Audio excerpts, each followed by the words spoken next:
ராணிப்பேட்டை மாவட்டம் ஆற்காடு, கலவை, வாலாஜாபேட்டை, சோளிங்கர், நெமிலி, அரக்கோணம் உள்ளிட்ட மாவட்டத்தின் பல்வேறு பகுதிகளில் காலை முதல் பனிப்பொழிவு அதிகமாக காணப்படுகிறது.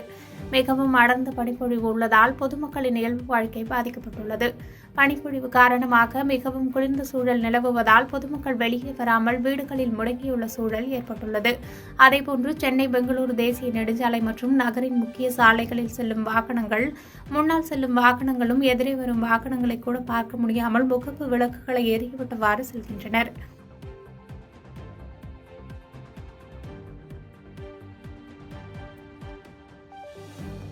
பாதகம் செய்பவரை கண்டால் நாம் பயங்கொள்ளலாகாது பாப்பா. மோதி மிதித்து விடு பாப்பா, அவர் முகத்தில் உமிழ்ந்து விடு பாப்பா. அண்மை செய்திகளை உடனுக்குடன் தெரிந்து கொள்ள இணைந்திருங்கள் இயம்நாடு தொலைக்காட்சியுடன்.